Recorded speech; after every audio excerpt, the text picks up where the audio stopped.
بسم اللہ الرحمن الرحیم۔ صرف 5 منٹ کا مدرسہ قرآن و حدیث کی روشنی میں۔ 24 ذی الحجہ۔ نمبر 1 اسلامی تاریخ۔ عالمگیر رحمۃ اللہ علیہ کا دور حکومت۔ اورنگزیب عالمگیر رحمۃ اللہ علیہ خاندان تیموریہ کے سب سے زیادہ عقل مند، بہادر، مصنف مزاج اور حکومت و ملکی انتظام کی بھرپور صلاحیت رکھتے تھے۔ سن 1068 میں تخت نشین ہوئے۔ اگلے سال تخت نشینی کے موقع پر لوگوں کے تمام ٹیکس معاف کر دیے اور 25 لاکھ روپے ضرورت مند لوگوں میں تقسیم کیے۔ 6,30,000 روپے کے تحفے مکہ مکرمہ اور مدینہ منورہ روانہ فرمائے۔ 1,60,000 روپے کی لاگت سے قلعے میں سنگ مرمر کی مسجد تعمیر کرائی۔ جگہ جگہ غریبوں کے لیے لنگر خانے کھلوائے۔ عالمگیر رحمۃ اللہ علیہ کی حکومت کراچی بندرگاہ سے لے کر آسام کی مشرقی حدود اور کوہ ہمالیہ سے لے کر بحر ہند تک پھیلی ہوئی تھی۔ انہوں نے ملکی انتظام کے تحت نشہ آور چیزوں، ناچ گانے اور خلاف شریعت کاموں پر پابندی لگائی۔ رشتوں کو لوٹ مار کرنے والوں سے محفوظ کیا۔ 1,40,000 روپے سالانہ محتاجوں کے لیے مقرر کیے۔ انہوں نے کسی مذہبی مقام کو گرانے کی کبھی اجازت نہیں دی۔ ہر طبقے و مذہب کے لوگ خوشحالی اور امن و سلوک سے رہتے اور آزادی کے ساتھ اپنے مذہب کی رسموں کو ادا کرتے۔ وہ ہر چھوٹے بڑے کی بات غور سے سن کر فیصلہ کرتے اور حق بات کے مقابلے میں کسی کی سفارش قبول نہیں کرتے تھے۔ نمبر 2 حضور صلی اللہ علیہ وآلہ وسلم کا معجزہ، فرشتوں کی مدد۔ حضرت ابو طلحہ رضی اللہ عنہ فرماتے ہیں کہ ہم ایک غزوہ میں رسول اللہ صلی اللہ علیہ وسلم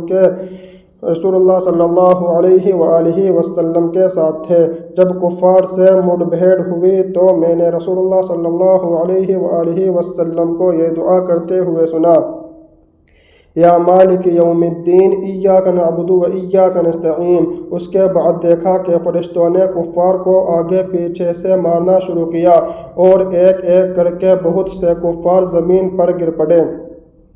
نمبر 3 ایک فرض کے بارے میں، وارثین کے درمیان وراثت تقسیم کرنا۔ رسول اللہ صلی اللہ علیہ وسلم نے فرمایا: مال وراثت کو کتاب اللہ کے مطابق حق والوں کے درمیان تقسیم کرنا۔ فائدہ: اگر کسی کا انتقال ہو جائے اور اس نے مال چھوڑا ہو تو اس کو تمام حق والوں کے درمیان تقسیم کرنا واجب ہے، بغیر کسی شرعی وجہ کے کسی وارث کو محروم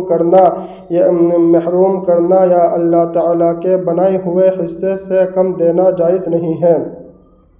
نمبر 4 ایک سنت کے بارے میں، 3 چیزوں سے پناہ مانگنا۔ رسول اللہ صلی اللہ علیہ وسلم اکثر یہ دعا کیا کرتے تھے: اللہم انی اعوذ بک من شقاق والنفاق وسوء الاخلاق۔ ترجمہ: اے اللہ، میں آپس کے اختلاف، نفاق اور برے اخلاق سے تیری پناہ چاہتا ہوں۔ نمبر 5 ایک اہم عمل کی فضیلت، بازار جاتے وقت دعا پڑھنا۔ رسول اللہ صلی اللہ علیہ وسلم نے فرمایا: جو شخص بازار میں داخل ہوتے وقت یہ دعا پڑھے: لا الہ الا اللہ وحدہ لا شریک لہ لہ الملک ولہ الحمد یحیی ویمیت وہو حی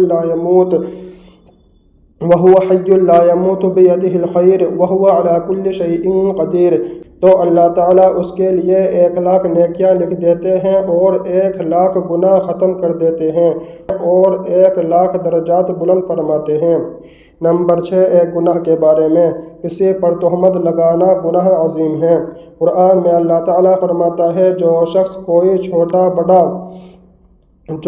کوئی چھوٹا یا بڑا گناہ کرے پھر اس کی تہمت کسی بے گناہ پر لگا دے تو اس نے بہت بڑا بہتان اور کھلے گناہ کا بوجھ اپنے اوپر لاد لیا۔ نمبر 7 دنیا کے بارے میں، جو کچھ خرچ کرنا ہے دنیا ہی میں کر لو۔ قرآن میں اللہ تعالیٰ فرماتا ہے: ہم نے تم کو جو کچھ دیا ہے اس میں سے خرچ کرو۔ اس سے پہلے کہ تم میں سے کسی کو موت آ جائے اور پھر موت کو دیکھ کر کہنے لگے کہ اے میرے رب تو نے مجھ کو اور تھوڑے دنوں کی مہلت کیوں نہ دی تاکہ خوب خرچ کر کے نیک لوگوں میں شامل ہو جاتا۔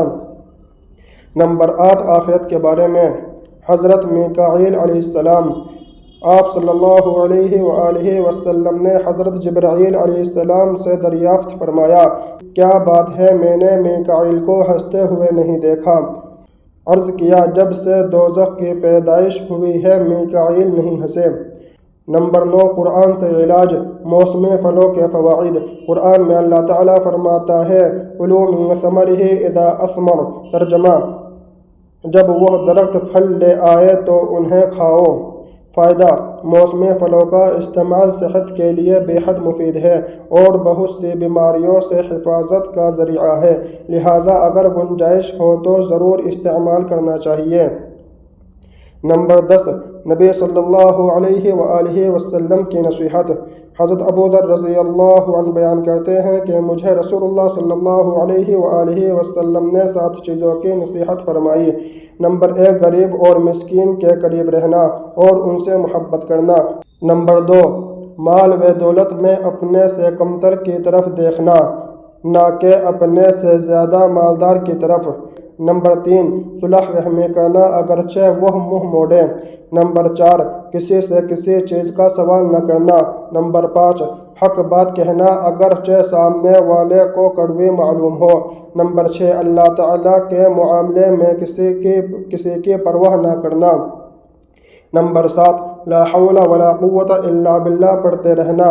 یہ سب چیزیں عرش کے نیچے ایک خزانہ ہے، اس میں سے ہے۔